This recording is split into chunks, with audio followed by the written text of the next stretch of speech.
नमस्कार दोस्तों, चलिए आज फिर से मैं एक नया वीडियो लेकर आया हूँ। और ये वीडियो है आपका डिजिटल वेट मशीन का, जिसे वेट स्केल भी बोला जाता है। तो ये आपका 2 कुंटल का है, इसका रिपेयरिंग करेंगे और इसमें क्या प्रॉब्लम वो भी देखेंगे। तो आप देख सकते हैं यहाँ पे रखा हुआ है और एक छोटा सा भी रखा हुआ है इसके लिए, जो कि 2 कुंटल वाला जो है इसमें डेट का प्रॉब्लम है। कस्टमर ने बताया कि ये ऑन नहीं हो रहा है और ये काफ़ी अलग अलग है, इसका बॉडी भी टूट चुका है पूरी तरह से। इसमें नट वगैरह कुछ नहीं है, ये रस्सी से बांध रखा है। तो जो भी हो जैसे भी हो, इसे हमें रिपेयर करना है। तो रिपेयर करने के लिए हम अपना टूल्स वगैरह इकट्ठा कर लेते हैं।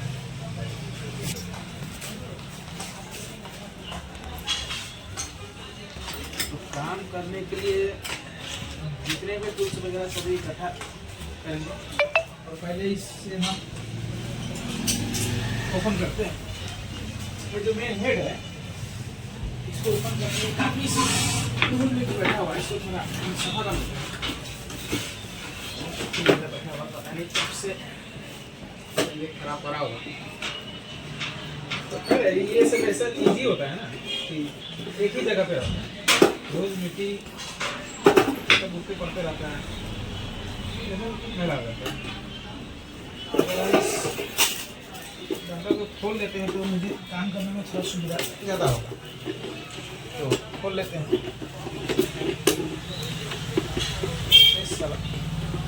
इसको 10 नंबर की से भी खोल सकते हैं। 10 नंबर का पेज होगा, उससे इसको ड्राइवर से सॉरी फ्लैट तो हो चुका है।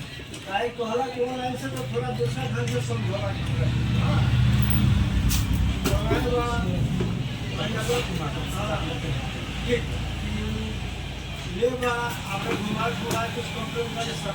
दोस्तों वीडियो में लास्ट तक बने रहिएगा, क्योंकि मेरा जितना भी वीडियो है वो अगर आप देखेंगे तो आपको हज़ारों वीडियो देखने की कोई ज़रूरत नहीं। सभी वीडियो का तौर मेरा एक ही वीडियो में रहता है, तो काम करने में असुविधा हो, इसीलिए इसमें क्या क्या लगता है इसकी टोटल इंफॉर्मेशन और सभी चीज़ों का जो स्पेयर पार्ट है उसका क्या काम होता है उसके बारे में, और वो अगर ख़राब हो जाए तो किस तरह की प्रॉब्लम आती है उसके बारे में। ऐसा इंफॉर्मेशन आपको यूट्यूब में शायद ही कोई दे पाए, क्योंकि मैंने अब तक नहीं देखा है। टोटल जो है प्रॉब्लम सॉल्यूशन और उसके बारे में जानकारी नहीं मिलता है। और हम आपको दिखाएंगे फुल्ली प्रैक्टिकल। तो आप देख सकते हैं इसका कंडीशन। ये ट्रांसफार्मर है जो कि 1 एम्पियर का होता है। 1 एम्पियर 12 यानी कि ये 220 AC वोल्ट को लेता है डायरेक्ट बोर्ड से, और इसको एक्चुअली स्टेप डाउन ट्रांसफार्मर बोला जाता है। ये जो ट्रांसफार्मर है ये वोल्टेज को डाउन करके, यानी कि 220 वोल्टेज को कम करके सिर्फ 12 वोल्ट में कन्वर्ट करता है। और इसको हम थोड़ा ओपन कर लेते हैं। ये आपका कीपैड का वायर हो गया। ये आपका LED इंडिकेटर जब ऑन को चार्ज में लगाते हैं उस समय जलता है, इसको भी हम अलग कर लेते हैं। ये डिस्प्ले का हो गया कनेक्टर, FR से कनेक्टर, इसको अलग कर लिए। अब इसको हम देखते हैं कि ये ऑन क्यों नहीं हो रहा है। तो इसके लिए सबसे पहले हम मल्टीमीटर का यूज़ करेंगे, जो कि डिजिटल मल्टीमीटर यूज़ करेंगे। इसमें 20 वोल्ट DC पे इसको हम सेट कर लेते हैं। सेट करने के बाद में हम चेक करते हैं। कभी कभी मल्टीमीटर भी प्रॉब्लम दिखाता है, तो सबसे अच्छा चेक करने का मेथड यही है। इसको बजर भी पे रेंज पे रखेंगे और इसे चेक करेंगे। अगर वैल्यू आ गया या बी साउंड आ गया तो समझेंगे कि ये ओके है। इसके बाद में सबसे मेरा पहला जो है चेकिंग होगा, सॉरी इसमें नहीं दिखा रहा है 20 वोल्ट में, तो 200 वोल्ट में चेक करेंगे। इसमें ये नहीं दिखा रहा है, यानी कि ये बैटरी पूरी तरह से मुझे डाउन दिखाई दे रहा है, ये बैठ चुका है। क्या होता है कि बैटरी काफ़ी दिन तक अगर चार्ज ना हो तो बैटरी बैठ जाता है, यानी कि ख़राब हो जाता है। तो उस समय हमें चेंज करना पड़ता है बैटरी को। तो इस बैटरी को हम अलग कर लेते हैं और ये चार्ज होता है या नहीं ये भी चेक करेंगे। पहले इसका थ्योरी के बारे में जान लेते हैं, ये चार्ज कैसे होता है और प्रैक्टिकल ही करके देखते हैं। तो चार्ज करने के लिए जो AC कोड है, इसको चार्जिंग तार भी बोला जाता है, तो ये AC कोड को चेक करते हैं कि क्या ये चार्ज करता है या नहीं करता है। इसके लिए ये तार सही है या नहीं है, इसको हम 0 लेवल से चेक करेंगे, जैसे कि आप हमारे सभी वीडियो में देखते हैं। और नो, ये तो किसी भी तरह की बीप ही नहीं दे रही है, मतलब कंटिन्यूटी नहीं दे रही है। तो इस वायर को हम सबसे पहले चेंज करेंगे। तो यहाँ पे टाई क्लिप लगाया हुआ है और अच्छी तरह से, कोई बात नहीं, आराम से। तो इस काम में जल्दीबाजी नहीं करते हैं, क्योंकि इलेक्ट्रॉनिक्स काम है। तो जल्दीबाजी में जो काम होता है ना, तो क्या बोलते हैं ना, एक शायरी है बहुत ऐसी कि जल्दी का काम शैतान सा, तो वो काम हमें नहीं करना है। हमें बहुत ही धैर्य रखकर हम जो करेंगे। और इसका वायर को हम काट लेते हैं कटर की मदद से। काटने के बाद में इस हम वायर को चेक करेंगे और ये ट्रांसफार्मर को चेक करेंगे कि क्या ये वायर सही है कि वायर ही ख़राब हो। थोड़ी सी यहाँ पे हमें देख रही है निकली हुई है, तो इसको हम थोड़ा काट के और वायर को छील लेते हैं। उसके बाद में चेक करेंगे कि वाकई में ये सही है या ख़राब है। तो देखते हैं इसका दोनों पॉइंट जो है इन और आउट का, इसमें कौन सा नेगेटिव पॉजिटिव ये मुझे नहीं पता है, कौन सा रेड है ब्लैक है ये नहीं पता, लेकिन यहाँ मुझे पता है। यहाँ पता है तो यहाँ भी पता होगा। एक एक करके हम चेक करेंगे। इसमें दे दिया वो मतलब उसके साथ में ओके है, इसमें नहीं। हाँ, ये देखिए ये सही है, यानी ये ब्लैक वाला कनेक्शन है, ये ब्लैक वायर है, ये ठीक है साइड का। अब हम रेड को चेक करेंगे कि क्या रेड सही है। तो हाँ दोस्तों, ये देख लीजिए रेड भी सही है। आपको मल्टीमीटर में कंटिन्यूटी दिखाई दे रही होगी, यानी कि हमें ये कंफर्म हो गया कि ये जो AC कोड है ये ओके है। इसमें किसी भी तरह की अब हमें परेशानी नहीं है कि ये ख़राब है या अच्छा है। ये जो है हमारा चेक हो चुका है कि वायर से है। उसके बाद हम ट्रांसफार्मर को चेक करते हैं। ये ट्रांसफार्मर भी सही दिखा रहा है क्योंकि कंटिन्यूटी मोड में इसमें नंबर दिखा रहा है और ट्रांसफार्मर ये खुल चुका है पूरी तरह से। तो हम इसको नोज प्लायर की मदद से पहले इसको अच्छी तरह से टाइट कर लेते हैं। टाइट करने के बाद में फिर इसको भी हम अच्छी तरह से दोनों साइड चेक करेंगे। जैसे कि आपने देखा, हमने प्राइमरी को चेक कर लिया, अब सेकेंडरी जो है, सेकेंडरी चेक करना रह गया है, तो उसी भी हम चेक करेंगे। इसको हम अच्छी तरह से बैठा लेते हैं। बैठाने के बाद में इसको हम चेक करेंगे। प्राइमरी चेक हो गया, अब सेकेंडरी चेक करना है।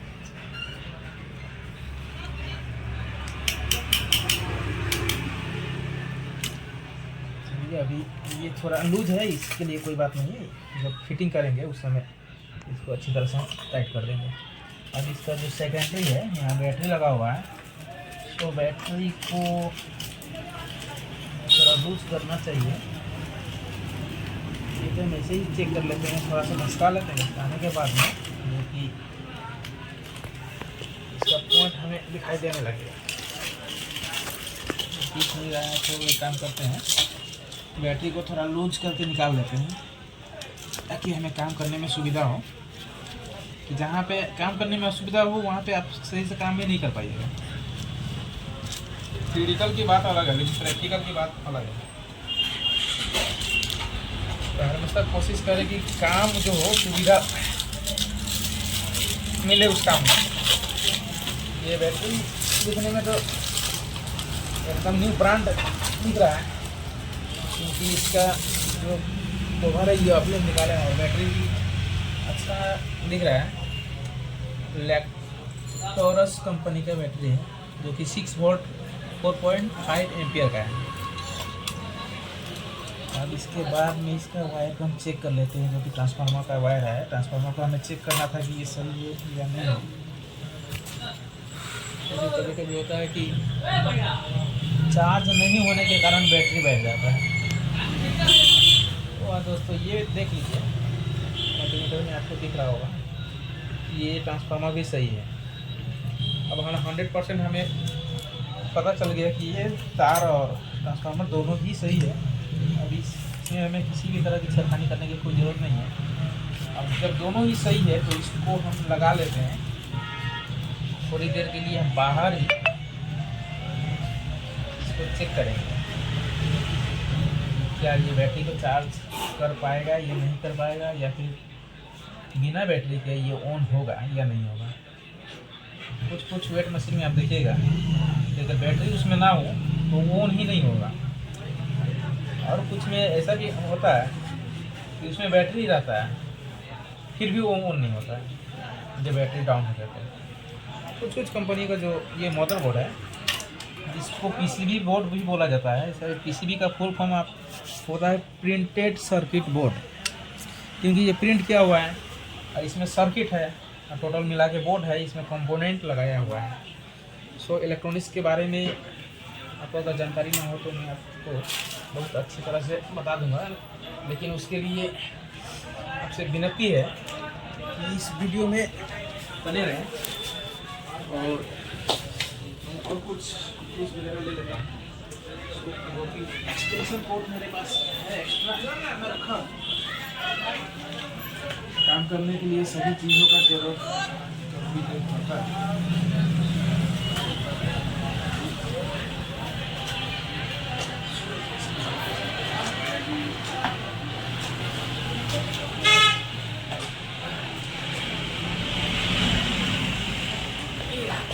तो इसमें लाइट आ चुकी है, जो कि मैं हार्डवेयर दुकान से लाया था। और इसमें जो इंडिकेटर है ये जो दिख रहा है लाइट, ये मैंने अलग से लगाया। इसको लगाने से फायदा ये होता है कि हमें पता चल जाता है कि हाँ इस बोर्ड में लाइट आ चुका है, क्योंकि जो दुकान से लाते हैं उसमें नहीं रहता है। तो इसको अब हम चेक करते हैं और डिस्प्ले को भी लगा देते हैं, लगा के ऑन कर देते हैं। अभी बाहरी ये जो ट्रांसफार्मर है ना, इसको किसी इंसुलेटर मटेरियल होता है जिसमें करंट का संचालन नहीं होता है, जो करंट अवरोध होता है इसके ऊपर से करंट जो है बिजली है पार नहीं होगा। तो ऐसे चीज़ों का जो नाम है ये हो गया लकड़ी, सूखा लकड़ी, प्लास्टिक, रबर, शीशा। इसके ऊपर से इसके भीतर से कभी भी करंट पास नहीं होगा।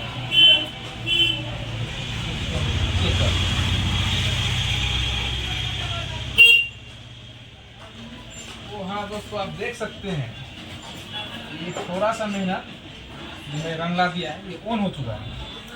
अब ऑन हो चुका है तो ये चलने के लिए भी तैयार होगा, क्योंकि लोड से इसमें लगा हुआ है। तो इस पर हम इससे टच करते हैं, अब देखते हैं क्या कुछ यहाँ पे वेरिएशन हो रहा है कि नंबर चेंज हो रहा है। हाँ ये देखिए ये ओके हो चुका है, इसमें नंबर भी आ रहा है। इस प्लायर को हम रख के देखते हैं कि इसका वजन क्या है। 310 ग्राम, ठीक है। वैसे भी वजन करने के लिए जब कैलिब्रेशन वजन किया जाता है तो उसके लिए जो केजी होता है, किलो होता है, जिसको बटखरा भी बोला जाता है देसी भाषा में, तो ये 1 केजी का बटखरा है। इसको हम रख के कितना केजी है, एक्यूरेट 1 केजी है। और हम इसे मिलाने के लिए 1 केजी और में से अपने पास में रखते हैं। 200 kg का पल्ला है। तो अब हम देखते हैं कि अब एक काम और रह गया, इससे चेक करना कि बैटरी का जो कनेक्शन है, ये वायर क्या बैटरी को चार्ज कर पाता है कि नहीं कर पाता, क्योंकि ये ऑन हो चुका है। और यहाँ का अगर आईसी काम नहीं करेगा, रेगुलेटर आईसी जो कि 7808 आईसी होता है, 7808 करने का मतलब ये है कि 7808 का मतलब यही होता है कि इसमें 15 से 16 वोल्ट इन होगा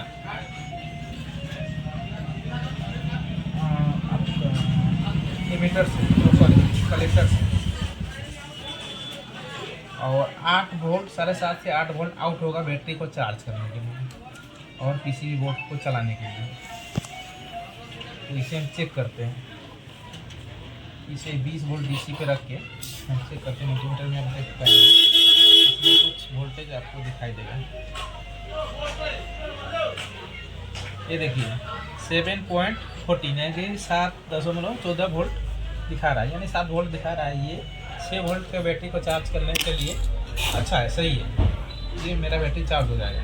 तो हम बैटरी को भी उस समय हम चेक किए थे तो सही से वोल्टेज नहीं दिखा रहा था। फिर से हम चेक करके देख लेते हैं क्या ये सही है, सही है। और बैटरी पूरी तरह से बैठ चुकी है। ये 2 वोल्ट 3 वोल्ट के करीब करीब आ चुकी है और काफ़ी से ये रखा हुआ है। तो इस बैटरी को हम लगा के चार्ज करके देखेंगे। अगर चार्ज में लगा दिए कम से कम 7 से 8 घंटे चार्ज करेंगे। अगर चार्ज करने के बाद में इसका वोल्टेज अगर टूट गया, जैसे 6 वोल्ट 6.5 वोल्ट में आ गया, तो इस बैटरी को इसमें सेट कर देंगे और ये इस बैटरी से मेरा काम चल जाएगा। इसमें मुझे किसी भी तरह की दूसरी नई बैटरी लगाने की कोई ज़रूरत नहीं। और मेरा मशीन ओके हो चुका है, एक बार ऑन ऑफ करके भी देख लेते हैं। और ये जो मशीन है आपका रियल स्केल का है और ये टिकट है। चलिए दोस्तों, अभी इसे फटाफट फिट कर लेते हैं। फिट करने के बाद में इसी बैटरी को हम इसमें लगाएंगे, लगा के 6 से 7 घंटा के लिए हम इसको चार्ज में छोड़ देंगे। और अभी रात हो चुकी है तो देखेंगे इसको कल में आज में लगा के रखेंगे। और 1 बजे ऐसे तो सोने का जो टाइम होता है 10-11 तो बज ही जाता है, कभी 12 भी बज जाता है फील्ड से है तो काम करने में कभी कभी लेट हो जाता है। तो उस समय अगर समय मिला तो इसको बंद कर देंगे, नहीं तो कुछ देर अभी 2-3 घंटा चार्ज करने के बाद इसको बंद कर देंगे। फिर सुबह में चार्ज करके तो बैटरी को हम देखेंगे कि क्या वाकई में ऑन हो रहा है या नहीं हो रहा है। अगर ऑन हो गया तो ठीक है, कोई चेंज नहीं करेंगे। अगर ऑन नहीं हुआ इसकी बैटरी को हम चेक करेंगे और दूसरी नई बैटरी लगा देंगे तो मेरा प्रॉब्लम इस पल्ला का जो है प्रॉब्लम सॉल्व हो जाएगा। सो मेरा ये वीडियो आपको अच्छा लगे, आपको लगे कि मेरा वीडियो हाँ ये काम का है तो मेरा वीडियो को लाइक सब्सक्राइब जरूर करें। और जितने भी इलेक्ट्रॉनिक्स फील्ड में है तो उन सभी दोस्तों से यही विनती है कि मेरा वीडियो को शेयर करें, ताकि जिनको सही से जानकारी नहीं है, जो इस फील्ड में नए हैं, उनके लिए ये वरदान साबित हो सके। क्योंकि बोला जाता है कि आपको सब कुछ मिल सकता है रास्ते में, लेकिन आपको बुद्धि वो नहीं मिलेगा। बुद्धि पाने के लिए, ज्ञान पाने के लिए आपको कुछ खोना पड़ेगा। और खोने के लिए आपके पास मेरे लिए सिर्फ छोटा सा समय है, जो कि मेरा 15 से 20 मिनट का या 25 या 30 मिनट का वीडियो होता है। उसको पूरी तरह से देखेंगे, देखने के बाद में आपको समझ में पूरी तरह से आ जाएगी। जीरो से, जैसे बोला जाता है पानी लेवल से स्तर से आसमान तक, वो चीज़ आप कर पाएंगे। मैं यूँ ही नहीं बोलता हूँ। और मेरा जितना भी वीडियो आप देखेंगे उस सभी वीडियो में सभी तरह के प्रॉब्लम का सलूशन आपको मिलेगा। क्योंकि इस फील्ड में इलेक्ट्रिकल फील्ड में हम काफ़ी समय से, यूँ ही मान लीजिए 14 से 15 साल से, और उस समय मैं वीडियो नहीं बना पाता। और मुझे लगा कि मेरे पास जब ज्ञान है तो ज्ञान बांटना बहुत ही बड़ा ज्ञानी का काम होता है। तो दोस्तों, मेरा ये वीडियो अच्छा लगे तो लाइक करें। तो थैंक यू मेरा पूरा वीडियो देखने।